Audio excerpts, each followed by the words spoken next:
السلام علیکم ورحمۃ اللہ وبرکاتہ۔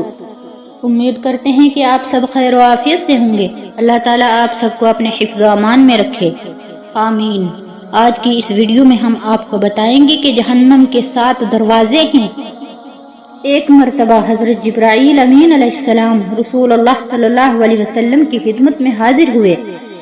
آپ نے دریافت کیا کہ اے جبرائیل امین، جہنم کے جو دروازے ہیں وہ اسی طرح ایک سطح پر کھلتے ہیں، یعنی برابر کھلتے ہیں جس طرح ہمارے مکانات کے دروازے ایک ساتھ کھلتے ہیں، برابر ایک سطح پر کھلتے ہیں، یا اوپر نیچے کھلتے ہیں؟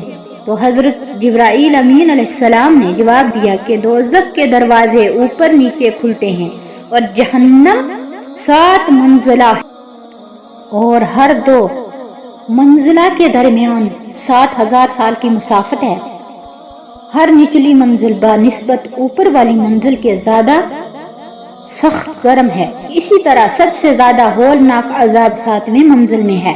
آپ صلی اللہ علیہ وسلم نے فرمایا، اے جبرائیل امین، یہ ان 7 منزلوں میں کون کون دوزخ میں داخل کیے جائیں گے؟ یعنی کون کون لوگ ہیں جو ان 7 منزلوں میں الگ الگ سے داخل کیے جائیں گے اور رکھے جائیں گے؟ تو حضرت جبرائیل امین علیہ السلام نے عرض کیا کہ جہنم کے سب سے نیچے والی منزل میں منافقین کو ڈالا جائے گا، اس کے بعد دوسری منزل میں مشرکین کو ڈالا جائے گا، تیسری منزل میں صابئیوں کو ڈالا جائے گا۔ قرآن کریم میں ہے والصابئین والنصارى، یہ بھی ایک کافر فرقہ گزرا ہے۔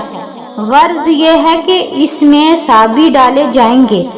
چوتھی منزل میں مجوسیوں کو ڈالا جائے گا، یعنی آگ کی عبادت کرنے والوں کو، اور مجوسی کا شعار ہے داڑھی منڈوانا، مجوسیوں کا شعار ہے موٹی مونچھیں رکھنا۔ اس کو بھی یاد رکھنا چاہیے کہ ہم بھی ایسا کر کے کن کے نقش و قدم پر چل رہے ہیں۔ اور 5ویں منزل کے اندر یہودیوں کو ڈالا جائے گا، اور 6ٹھی منزل میں عیسائیوں کو داخل کیا جائے گا۔ یہاں تک کہ بیان کر کے حضرت جبرائیل امین علیہ السلام خاموش ہو گئے۔ آپ صلی اللہ علیہ وسلم نے فرمایا کہ اے جبرائیل امین، 7ویں منزل کے بارے میں بھی بتائیے کہ اس میں کون لوگ داخل ہوں گے؟ جبرائیل علیہ السلام جو کیونکہ آپ صلی اللہ علیہ وسلم کے مزاج اقدس سے واقف تھے کہ آپ صلی اللہ علیہ وسلم کو اپنی امت پر بے انتہا شفقت ہے اور محبت ہے، اور ان کی ادنا سی تکلیف آپ کے لیے قابل برداشت نہیں ہے، اسی لیے آگے بیان کرنے سے خاموش ہو گئے۔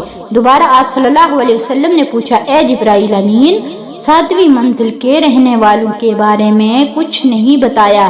تو جبرائیل امین علیہ السلام نے عرض کیا، اے اللہ کے رسول، اگر آپ صلی اللہ علیہ وسلم پوچھنا چاہتے ہیں تو بتلا دیتا ہوں کہ اس درجہ میں آپ صلی اللہ علیہ وسلم کی امت کے وہ مسلمان جو دنیا میں گناہ کبیرہ کا ارتکاب کرتے تھے اور پھر بغیر توبہ کیے مر گئے، ان کو 7ویں منزل میں داخل کیا جائے گا۔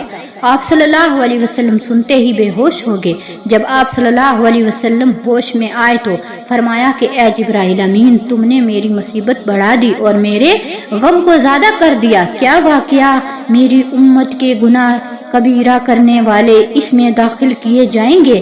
حضرت جبرائیل امین علیہ السلام نے عرض کیا، ہاں، آپ صلی اللہ علیہ وسلم کی امت کے وہ لوگ جو کبیرہ گناہوں سے توبہ نہیں کریں گے، بڑے گناہ سے نہیں بچیں گے اور توبہ نہیں کریں گے اور بغیر توبہ کیے مر جائیں گے، وہ اس 7ویں منزل میں جہنم کے اندر داخل کیے جائیں گے۔ یہ سن کر آپ صلی اللہ علیہ وسلم رونے لگے، اور آپ صلی اللہ علیہ وسلم کے ساتھ جبرائیل امین علیہ السلام بھی رونے لگے۔ تو آپ صلی اللہ علیہ وسلم نے فرمایا، اے جبرائیل، تم کیوں روتے ہو؟ تم تو روح الامین ہو۔ انہوں نے عرض کیا کہ مجھے یہ خطرہ ہے کہ میں کسی آزمائش میں اس طرح مبتلا نہ ہو جاؤں جس طرح ہاروت اور ماروت مبتلا ہوئے تھے۔ مجھے اس آزمائش کے خوف نے رلا دیا ہے۔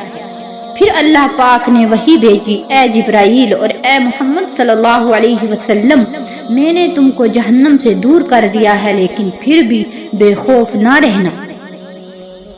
سرکار دو عالم صلی اللہ علیہ وسلم تو ہمارے جہنم میں جانے کے غم سے رو رہے ہیں اور ہم کبیرہ گناہ کرنے کے عادی ہو رہے ہیں۔ اللہ تعالی ہم سب کو کبیرہ اور صغیرہ گناہوں سے محفوظ رکھے، آمین۔ السلام علیکم ورحمۃ اللہ وبرکاتہ۔